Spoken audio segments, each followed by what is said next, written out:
Hello everyone, welcome to my YouTube channel, The Chem Tutor.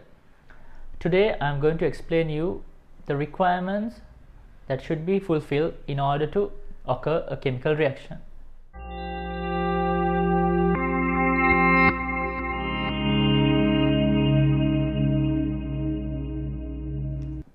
So let's try to understand what are the requirements that need to be fulfilled in order to a reaction to be occurred. So the first requirement is the reactants must collide with each other.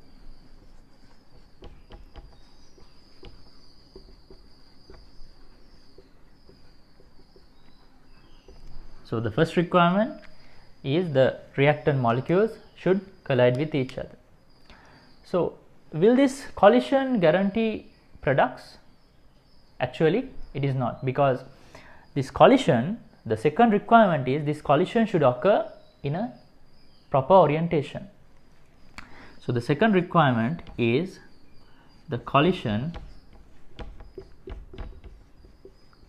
should occur in the correct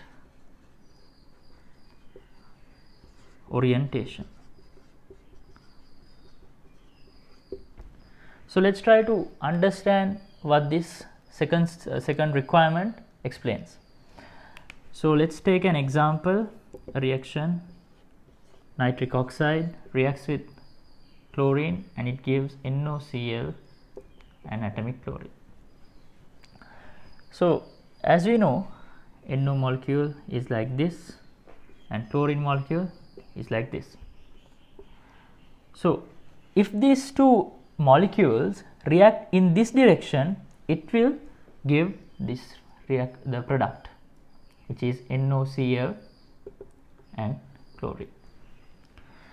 But just imagine if this collision occur in the opposite direction, which means if oxygen comes here and nitrogen comes here, and this collision, this direction won't give you the product.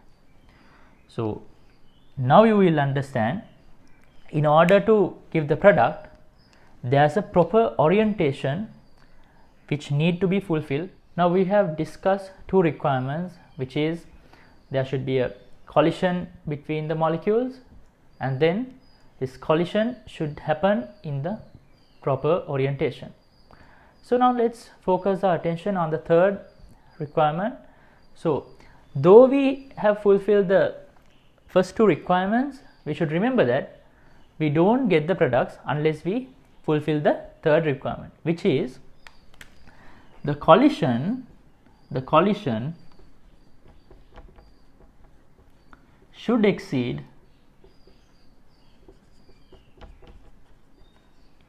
the activation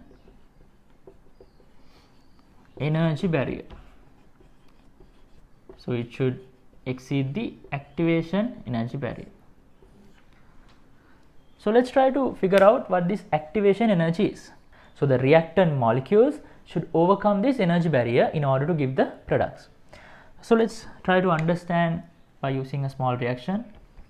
Let's imagine the reactant A will form the product B. So if I draw the energy profile for this reaction, so let's assume that this reaction is an exothermic reaction. So then we can write energy in the y-axis, and then in the x-axis we can write reaction coordinate.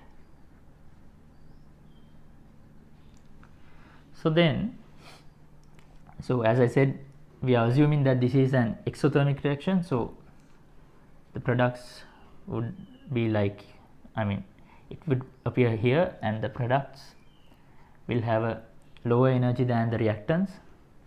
And then this reaction, so in order to fulfill this reaction, the reactant molecules should overcome an energy barrier, which is EA. So this EA is known as the activation energy of the reaction.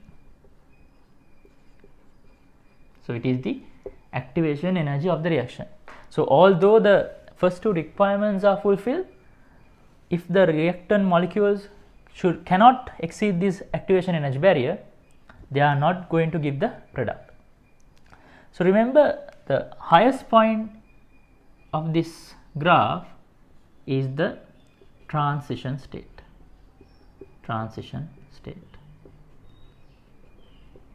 And what we should remember is, if there is a small activation barrier, so if there is a small activation energy barrier, then that reaction can occur very fast, which means the rate of that reaction is high. But if this activation energy barrier is high, then the rate of that particular reaction also goes down. So I hope that from this video you got some basic knowledge about the requirements that need to be fulfilled in order to reaction to be occurred. So if you enjoy this video, please share this among your friends, and if you haven't subscribed my channel yet, don't forget to subscribe my YouTube channel.